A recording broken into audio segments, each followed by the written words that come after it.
Bərabər üçbucağın daxilində götürülmüş istənilən nöqtədən üçbucağın tərəflərinə qədər olan məsafələrin cəminin həmin üçbucağın hündürlüyünə bərabər olduğunu isbat edin. Yəni biz burada bir hündürlük çəksək B təpəsindən,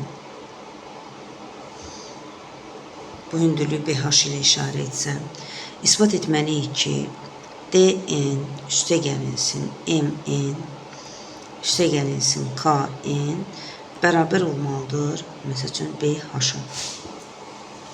Üçbucağımız bərabər tərəfli olduğu üçün ilk öncə bunu ispat etməmişdən qabaq qeyd edək ki,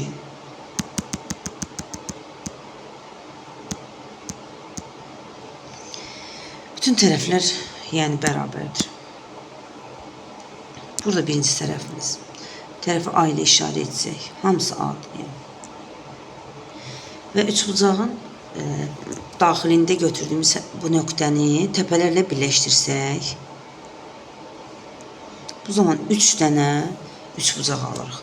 Və bu üçbucaqların sahələrini yazası olsaq, yəni sahə birinci üçbucaqdan üçbucaq A, N, B başlasaq, S üçbucaq A, N, B bərabər olacaqdır 2-də 1 vurulsun tərəf, yəni A, vurulsun N-D.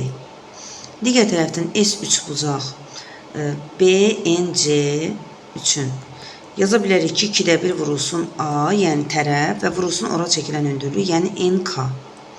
Üçüncü də yaza bilərik ki, S üçbucaq A, N, C bərabərdir 2-də 1 tərəf, yəni A, vurulsun N, M. Ona çəkilən hündürlük. Və bu üçbucaqlar da böyük ABC üçbucağını təşkil etdiyi üçün onun bu sahələrin cəmi bizə verməlidir üçbucağın öz sahəsini. Üçbucağın sahəsi isə 2-də 1 A vurulsun, biz BH yazmışdıq, yəni BH.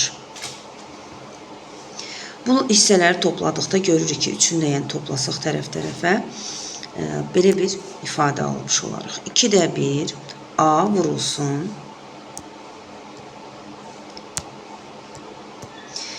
2-də 1 A'lar ortaq olduğu üçün qalacaq ND üstəgəlinsin NK üstəgəlinsin NM.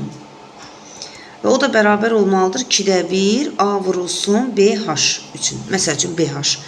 Burada əlbəttə BH-dan başqa biz digər bütün hündürlüklərin hər üç hündürlüyün üçünü də götürə bilərik. Ona görə BH əvəzində mən burada elə bir dəfəlik 2-də 1 A vurulsun H yazacağım.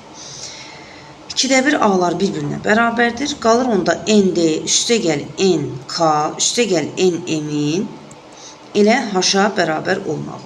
Yəni isbat etdik ki, üçbucağın daxilində götürmüş hər hansı bir nöqtədən üçbucağın tərəflərinə qədər olan məsafələrin cəmi üçbucağın öz hündürlüyünə bərabərdir.